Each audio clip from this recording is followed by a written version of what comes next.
Hello, my name is Johann Freudenberg from Hanover, Germany. Do you think we are in a commodity bubble? Thank you.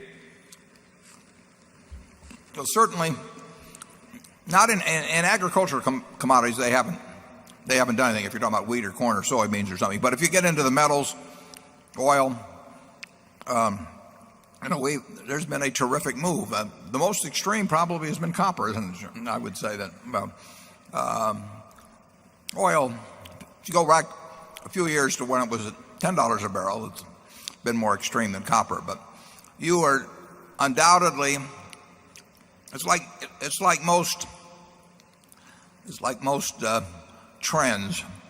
At the beginning, it's driven by fundamentals, and at some point, speculation takes over. The very fact that the fundamentals cause something that people looked at for years without getting excited about, fundamentals change the picture in some way.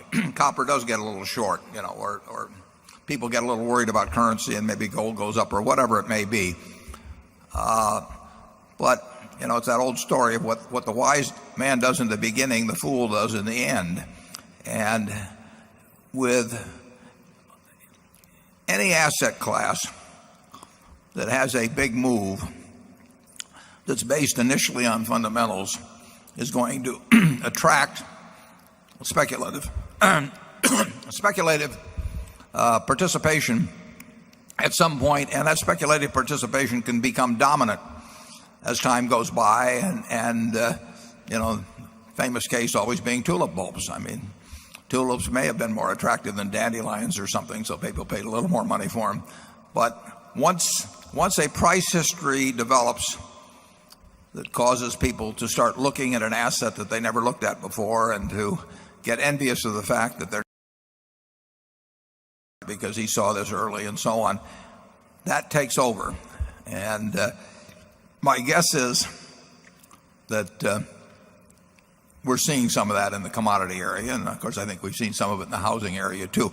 How far it goes, you never know. I mean, some things go on to just unbelievable heights, and then silver went back, and that was manipulation to some extent, but it got up to $50 an ounce very briefly back in the early 80s.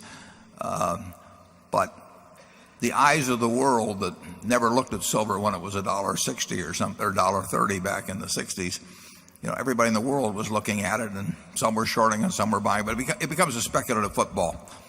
And my guess is that an awful lot of the activity in something like copper now is speculative on both sides of the market. If it goes to $5 a pound, who knows? But you are looking at a market that is responding more to speculative forces now than to fundamental forces, in my view. Charlie?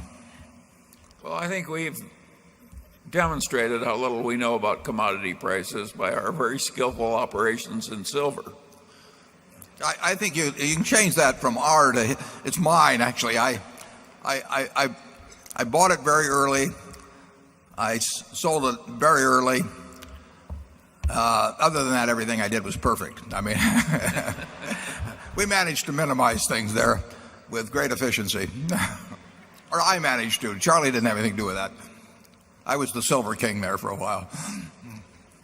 We did make a few dollars on it, but we're not good at the game of, when it gets into the speculative area, figuring out how far a speculative boom will go. If the fundamentals are attractive, we think we're getting a lot for our money, buying equities or whatever it may be. We'll make some money. We may not make as much money, remotely as much money as somebody who is plays out the last 30 days or 30 weeks of a real wild orgy. I mean, these things, they tend to be the wildest toward the end.